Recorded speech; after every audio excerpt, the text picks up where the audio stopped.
Good morning, class 7 students. So, in our previous video, we were reading lesson number 5, and in that video, we read that Mr. Jessler makes boots that lasted terribly. मतलब mister जेसलर ऐसे जूते बनाते थे जो बहुत ही अच्छे चलते थे, काफ़ी टिकाऊ जूते होते थे. ऑथर जो है मिस्टर जेसलर के काम से काफ़ी इम्प्रेस था, तो वो हमेशा जब भी उसको नई जोड़ी जूतों की ज़रूरत होती थी तो वो मिस्टर जेसलर के यहीं जाता था. So what happened one day is one day he went absent-mindedly into Mr. Jessler's shop wearing shoes purchased from some other big shop. मतलब एक दिन क्या होता है कि जो ऑथर जो होता है वो absent-mindedly, उसका ध्यान कहीं और होता है और वो मिस्टर जेसलर की दुकान पे चला जाता है और किसी दूसरी दुकान से ख़रीदे हुए शूज़ पहन करके जो कि उसके ख़राब हो जाते हैं. और वो मिस्टर जेसलर को जाके बोलता है, देखो मिस्टर जेसलर, ये शूज़ जो है वो आवाज़ करने लग गए हैं. क्योंकि ऑथर हमेशा ही use to purchase new boots from mister Gessler only. तो उसे ध्यान नहीं रहा कि कब एक दिन वो किसी दूसरी फर्म से, जब उसको थोड़े इमरजेंसी में शूज़ की ज़रूरत थी तो वो किसी दूसरी फर्म से जा कर के ख़रीद तो लेता है, लेकिन जब वो शूज़ ख़राब हो गए तो उसको ध्यान नहीं आया कि वो उसने दूसरी दुकान से ख़रीदे हैं. तो कंप्लेन लेकर के वो मिस्टर जेसलर के पास चले जाता है. तो then he went to mister Gessler absent mindedly wearing shoes purchase from some other big shop. और वो उसको बताता है कि देखो ये जो शूज़ है वो क्रीक्ड हो गए हैं. तो मिस्टर जेसलर याद करने की कोशिश करते हैं कि ये कब परचेज़ किए थे ये शूज़, लेकिन मिस्टर जेसलर को जैसे ही पता चल जाता है, वो जब ध्यान से देखते हैं कि ये शूज़ जो है वो, ये बूट्स जो है वो ऑथर ने उनकी दुकान से नहीं खरीदे थे. तो ऑथर को भी बहुत बुरा लगता है कि उसे मिस्टर जेसलर को ये सब कहना पड़ा. देन व्हाट हैपेंड इज़ कि ये सब जान करके मिस्टर जेसलर जो है वो थोड़े निराश हो जाते हैं कि भाई कैसे ये बिग फर्म्स वाले बाय जस्ट हुक और crook they just want to sell their products no matter what. Quality पर इतना उनका फोकस नहीं होता, they just focus on advertising and selling only. ठीक है, तो उनकी बदौलत जो ये बिग फर्म्स जो हैं उनसे क्या होता है कि जो आर्टिस्ट जो होते हैं, जो स्मॉल आर्टिस्ट लाइक मिस्टर जेसलर, जो अपने काम में काफ़ी डेडिकेटेड होते हैं, जो अपने काम से काफ़ी लगाव होता है, उनको प्यार होता है, तो कैसे उनकी ट्रेड के अंदर, उनके बिज़नेस के अंदर उनको कैसी स्ट्रगल्स करनी पड़ती, कैसी कठिनाइयाँ महसूस करनी पड़ती है. तो ये सब सुन करके ऑथर क्या करता है, ऑथर मिस्टर जेसलर से 2-3 जोड़ी शूज़ ले लेता है. ठीक है, और वो जो शूज़ लेता है वो और भी अच्छे चलते हैं और ऑथर जो होता है वो कुछ सालों के लिए चला जाता है. ओके, सो देन वहाँ से आगे हमको पढ़ना था. It was many months before my next visit to his shop. It was many months before my next visit to his shop. मतलब काफ़ी महीनों बाद मैं मिस्टर जेसलर की दुकान गया वापस. This time it appeared to be his elder brother. और इस बार मानो ऐसा लग रहा था कि मिस्टर जेसलर के एल्डर ब्रदर वहाँ हैं, handling a piece of leather, जिनके हाथ में एक लेदर का टुकड़ा है. तो मैं बोलता हूँ, well mister Gessler, I said, how are you. तो मिस्टर जेसलर आप कैसे हैं.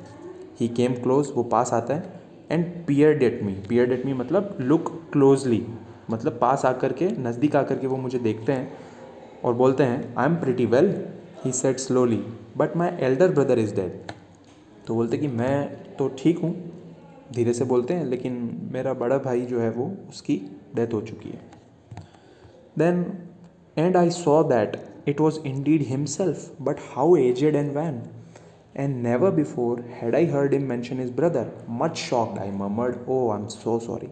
तो ऑथर को लगता है कि ये मिस्टर जेसलर के बड़े भाई है, लेकिन जब ऑथर को पता चलता है कि मिस्टर जेसलर बोल रहे हैं कि उसके बड़े भाई की डेथ हो गई है, तो क्योंकि मिस्टर जेसलर भी अब काफ़ी ओल्ड दिखने लग गए, just like his old brother, और कभी ऑथर ने मिस्टर जेसलर के मुंह से उनके बड़े भाई का इतना मेंशन सुना नहीं था. तो ये सब जान करके ऑथर भी शॉक हो जाता है और धीरे से बोलता, "oh, I am really sorry." Yes, he answered. He was a good man. He made a good boot. हाँ, मिस्टर जेसलर जवाब देते हैं और कहते हैं कि वो एक अच्छा आदमी था और उसने अच्छा काम किया, वो अच्छे जूते बनाता था, लेकिन but he is dead, now he is dead. And he touch the top of his head where the hair and suddenly gone as thin as it had been on that of his poor brother. तो ऐसा कहते हुए कि हाँ, लेकिन अब वो मर चुका है. वो अपने हेड को टच करते हैं at the top of his head, जहाँ पर उनके बाल जो है वो काफ़ी जा चुके थे और बहुत जो बचे कुचे थे वो काफ़ी थिन थे, जैसे कि उसके बेचारे बड़े भाई के हुआ करते थे. टू इंडिकेट, आई सपोज, ये इंडिकेट करने के लिए मिस्टर जेसलर ने किया था, मुझे ऐसा लगता है, to the cause of his death, कि अब मिस्टर जेसलर भी ओल्ड हो रहे हैं just like his poor old brother. Then mister Gessler said, do you want any boots? क्या तुम्हें शूज़ चाहिए, कुछ बूट्स चाहिए? And he held up the leather in his hand, it's a beautiful piece. और ये कहते हुए अपने हाथ में लेदर का टुकड़ा पकड़े हुए बोलते कि ये बहुत ही ब्यूटीफुल पीस है, do you want it?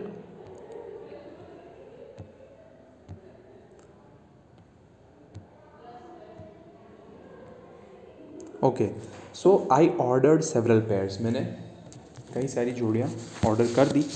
It was very long before they came, मतलब और मेरे पास ऑर्डर जो मैंने जो नए शूज़ ऑर्डर किए थे वो आने में मुझे काफ़ी वक्त लगा। But they were better than ever, लेकिन क्वालिटी वाइज वो हर बार से भी बहुत अच्छे थे। One simply could not wear them out, इसका मतलब होता है कि मतलब अगर कोई चाहे तो भी उन्हें ख़राब नहीं कर सकता। And soon after that I went abroad, और उसके जस्ट बाद ही मैं अब्रॉड चला गया। ऑथर जो है वो अब्रॉड चला गया। It was a year before I was again in London and the first shop I went to was my old friends. कई साल तक मैं विदेश रहा और फिर पिछले कुछ एक साल से जब मैं लंदन वापस आया तो सबसे पहली जो है मैं मेरे बूढ़े दोस्त की दुकान पे जाता गया। बूढ़े दोस्त मतलब मिस्टर जेसलर की दुकान पर वो गया लंदन वापस आने के बाद। I had left a man of 60, I came back to one of 75, मतलब मैं 60 साल के व्यक्ति को छोड़ के गया था और वापस आकर के देखता हूँ तो वो 75 साल के हो चुके थे। तो जब वो छोड़ के गया था तब मिस्टर जेसलर 60 साल के थे, अब जब वो वापस आया 15 साल बाद तो मिस्टर जेसलर जो है वो 75 के हो गए थे। पिंच्ड एंड वॉन्ड का मतलब देखो उनका शरीर जो है वो सिकुड़ गया था और वो काफ़ी थके हुए लग रहे थे। Who genuinely this time did not at first know me, जो वाकई में इस बार मुझे पहली बार में देख करके पहचान नहीं पाए। मतलब मिस्टर जेसलर अब 75 के हो गए थे, काफ़ी थके हुए और काफ़ी उनका शरीर मुरझाया हुआ नज़र आ रहा था, डेथ की तरफ बढ़ रहे थे।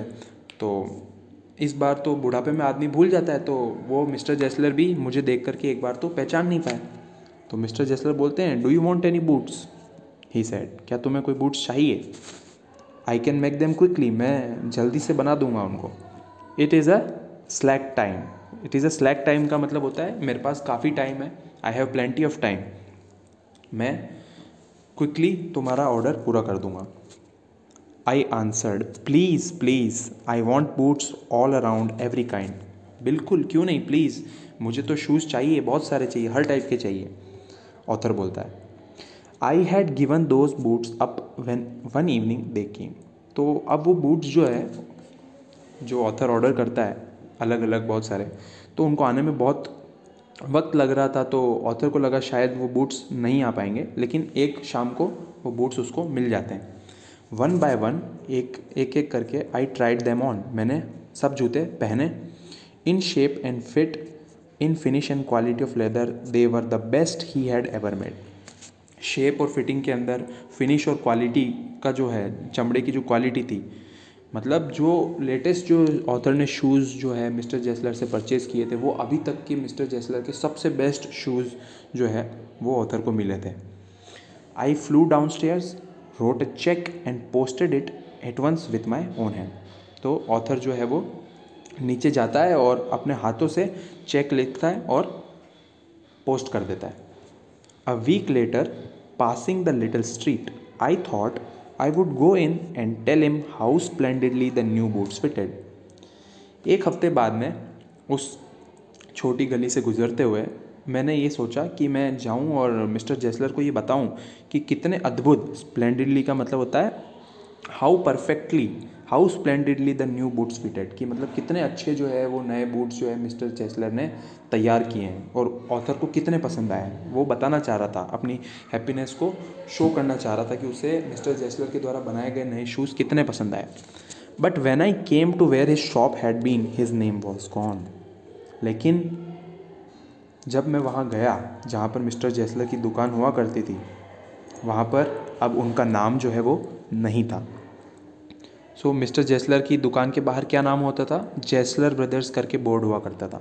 लेकिन अब जब मैं एक हफ्ते बाद में जब उसे नए शूज़ मिलते हैं, उसके एक हफ्ते बाद वो अपनी खुशी बताने के लिए, मिस्टर जेसलर को ये बताने के लिए कि कैसे कितने अच्छे और कितने परफेक्ट फिट जो है वो नए शूज़ ऑथर के आए हैं, तो वो बताने के लिए वो मिस्टर जेसलर के पास जाता है। लेकिन अब वहाँ पर मिस्टर जेसलर का बोर्ड नहीं होता है उस दुकान पर. His name was gone.